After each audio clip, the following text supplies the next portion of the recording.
নতুন একটা মজাদার রেসিপি নিয়ে হাজির হলাম। আজকে আমি তৈরি করে দেখাবো খুব সহজে আলুর পাঁপড়। এই আলুর পাঁপড় একবার তৈরি করে নিলে 1 থেকে 2 বছর খুব সুন্দরভাবে বাড়িতে রেখে খাওয়া যাবে এবং এই আলুর পাঁপড় খেতে একদম দোকানের মতোই হবে। আলুর পাঁপড়টা আমি যেভাবে তৈরি করে দেখাবো ঠিক এভাবে তৈরি করলে আপনাদের আর দোকান থেকে আলুর পাঁপড় কিনে খাওয়ার প্রয়োজন হবে না। আলুর পাঁপড় তৈরি করার জন্য এখানে আমি বড় বড় সাইজের আলু নিয়েছি।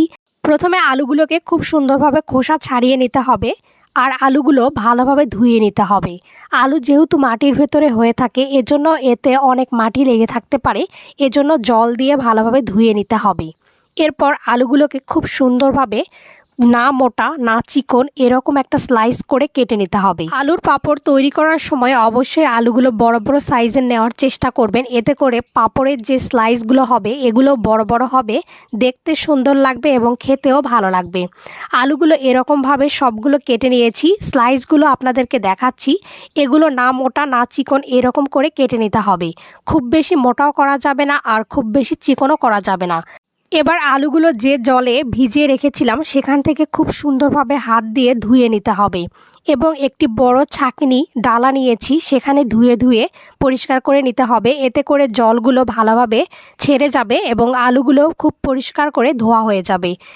এবার একটি হাঁড়িতে পরিমাণ মতো জল বসিয়ে দিয়েছি। এবার জলটা হালকা একটু গরম হয়ে গেলে এখানে আমি সরিষা ফুলের রঙটা দিয়ে দিলাম। সরিষা ফুলের রঙটা এখানে ব্যবহার করলে কালারটা অনেক সুন্দর আসে, এজন্য সরিষা ফুলের রঙটা ব্যবহার করতে হবে। এরপর এখানে আগে থেকে স্লাইস করে কেটে ধুয়ে রাখা আলুগুলো দিয়ে দিলাম। এবার আরও একটু সামান্য সরিষা ফুলের রঙটা এখানে দিয়ে দিলাম। সরিষা ফুলের রং দিলে অনেক সময় আলুটা কালো হয়ে যায়, সেই ক্ষেত্রে আলুগুলো কালো হবে না এবং কালারটা অনেক সুন্দর আসবে। এবার আলুগুলো সেদ্ধ করে নিয়েছি।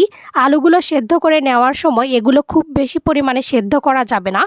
এগুলো যখন অর্ধেক সেদ্ধ হয়ে যাবে তখন এগুলো জল থেকে নামিয়ে নিয়ে ছাঁকনি দিয়ে নিতে হবে। ছাঁকনি দিলে সবগুলো জল পড়ে যাবে। এরপর একটি বড় চট বিছিয়ে নিয়েছি। এখানে আলুর পাঁপড়গুলো খুব সুন্দরভাবে রোদে দিয়ে দিতে হবে।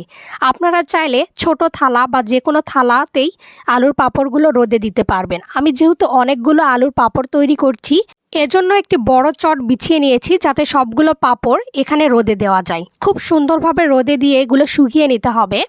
একদিন রোদে দেওয়ার পরে আলুর পাঁপড়গুলো অনেকটা শুকে গেছে, এজন্য 2টা রোদে আলুর পাঁপড়গুলো একদম রেডি হয়ে যাবে। একদিন রোদে দেওয়ার পরে দেখুন কতটা আলুর পাঁপড় শুকে গেছে, পাঁপড় প্রায় তৈরি হয়ে গেছে। আর একটা রোদ দিতে হবে, তাহলে আলুর পাঁপড়গুলো একদম রেডি হয়ে যাবে। আলুর পাঁপড়গুলো সম্পূর্ণ রেডি হয়ে গেছে, এগুলো খেতেও ভালো লাগে। ঠিক একই প্রসেসে আপনারা বাড়িতে আলুর পাঁপড় তৈরি করে 1 থেকে 2 বছরের জন্য সংরক্ষণ করে রাখতে পারবেন। ভিডিওটিতে অবশ্যই একটি লাইক দিবেন, চ্যানেলটি অবশ্যই সাবস্ক্রাইব করবেন।